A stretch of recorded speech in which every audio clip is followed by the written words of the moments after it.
भारत को आज़ाद हुए 71 साल से ज़्यादा का अरसा गुजर गया है, मगर शुमाली भारत के कई खित्ते ऐसे भी हैं जो आज भी गुर्बत, लाचारी, बेरोज़गारी और दीगर बुनियादी सहूलियात से यकसर महरूम हैं।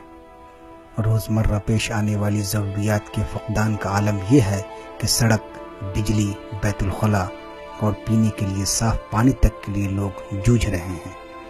आज आपको हम वतन अज़ीज़ के ऐसे गांव से रूबरू कराते हैं जहां के लोग आज़ादी के बाद से आज तक एक अदद पुल के लिए तरस रहे हैं। बिहार का अक्सरियती मुस्लिम खित्ता सीमांचल में वाक़ अररिया शहर से महज 10 किलोमीटर के फासले पर एक इलाका है जिसका नाम झमटा पंचायत है। इस बड़े पंचायत में 3 गांव महसा कवल घाट, झमटा और मेटन गांव नाबाद हैं। इन तीनों गांवों की आबादी 25,000 नफूस पर मुश्तमिल है। 3 किलोमीटर तक चारों तरफ पानी से घिरे इस गांव की तस्वीर अंडमान निकोबार जजीरे से कम नहीं है। ये पुल जानो उस जदयू वाले से पूछो, ये पुल कौन फंड का? प्रधानमंत्री सड़क का, भारत सरकार का पुल है। बिहार सरकार का कोई रोल नहीं। मुख्यमंत्री आवेंगे, मुख्यमंत्री तो भाई मान, वो कहीं शिलान्यास करना चाहेंगे उसको क्या माने? हमने 4 बार इसको असेंबली क्वेश्चन किया है।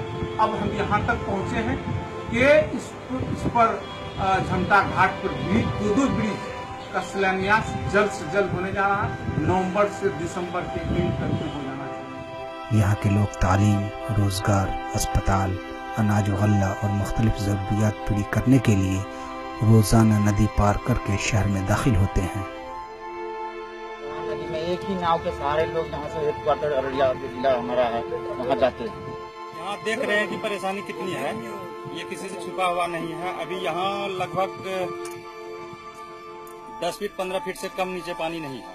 अगर ये नाव पलटी मार गया तो सब लोग डूब जाएंगे। शहर में आने के लिए कश्ती ही इनका वाहिद सहारा है।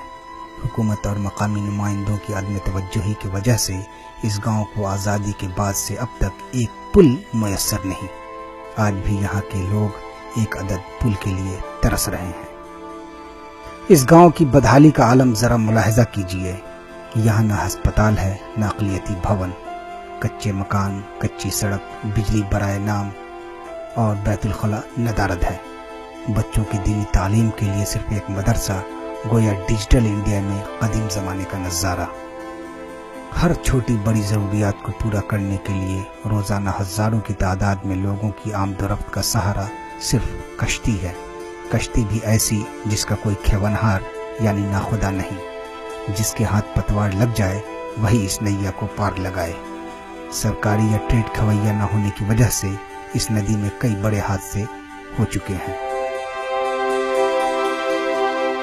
ऐसा है कि बीमारी को ले जाने खटिया पर जाना पड़ते हैं, बेरा पर ले जाते हैं। मेरा जब बीमार आदमी पड़ता है कोई साधन नहीं रहता, गाँव भाग जाता है, कभी नाट टूट जाता है, कभी जाता है। इधर 2 आदमी मर गया, 3 रोज पर लाश मिला।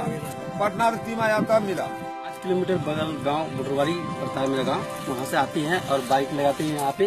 उसके बाद तब मैसा को मेरा डेली ट्रेनिंग सेंटर और वहाँ जाते हैं और समय से नहीं पहुँच पाते क्योंकि पुल है ही नहीं। गांव की कीचड़ इतनी खराब हो गई है, नदी सैलाब लेके चारों बगल किनारे से बाहर वाले जो है नदी के उस पार के उत्तर दक्षिण पूर्व पश्चिम की कहता है इस गांव में रिश्ता करने से बहू बेटी का हम लोग का नहीं चल पाएगा, डूब जाएगी, मर जाएगी, भांस जाएगी। इसलिए इस गांव में करने से लाचार है। मकामी लोगों के मुताबिक पुल न होने की वजह से हर साल 10 से 12 लोगों की जान 15 फुट गहरे इस नदी में डूबकर हो जाती है। मगर अक़लियती गांव होने की वजह से ये गांव हमेशा ही नज़रअंदाज किया जाता रहा है, ऐसा यहाँ के मकामी लोगों का कहना है। वो हुकूमत और इंतज़ामिया से शदीद नाला है। अगर ऐसी ही बात होती तो आज से 4 माह पहले, 3 माह पहले मैं मुख्यमंत्री जी से मिला था। जब वो सचिव महोदय से को बुलवा कर उन्होंने जो निर्देश दिए थे हमने मीडिया में भी दिया था। ये तो शिलान्यास की बात अब चल रही है, जब बिल्कुल प्रक्रिया में है मामला, तो लग रहा मैंने हम लोगों ने और शगुफ्ता ने उसी टाइम में आग्रह किया था माननीय मुख्यमंत्री जी से कि सर ये पुल भी दिया जाए, इसके शिलान्यास उद्घाटन में आपकी उपस्थिति भी हो तो लोगों को काफी अच्छा महसूस हो। कई काम विकास का अभी हुआ है, लेकिन कई काम बाकी भी है। और जो बाकी है उन लोगों से जरूर हम कहना चाहेंगे आपके माध्यम से कि आने वाला दिन में निश्चित रूप से वो पुल बनेगा और हमारी सरकार बनाएगी। बरसात और सैलाब के दिनों में इस नदी में तूफानी आ जाती है, मगर फिर भी लोग जान हथेली पर रखकर सफर करने पर मजबूर हैं। नदी पार करने के लिए गांव के लोगों ने बगैर हुकूमत के ताउन से खुद ही एक चचड़ी का पुल बनाया था, मगर गुज़िश्ता साल आए तबाहकुन सैलाब में देखते ही देखते चचड़ी का ये वाहिद पुल भी बह गया और उसके बाद गांव का कनेक्शन शहर से पूरी तरह कट गया। तब से आज तक यह इसी हालत में पड़ा हुआ है। मकामी नुमाइंदों का लाख दावा है कि यहाँ तरक्की की किरणें फूटेंगी, मगर गांव की बदहाली अब भी नहीं जाती।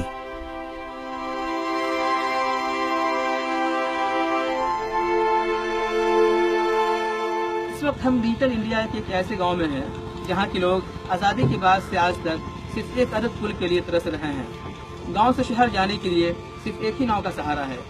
रोजाना जान जोखिम में डालकर सफर कर रहे इन लोगों की आवाज आखिर हुकूमत तक क्यों नहीं पहुंचती?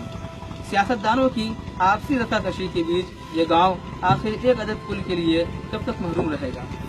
ईटीवी भारत के लिए अररिया बिहार से मैं आरिफ इकबाल।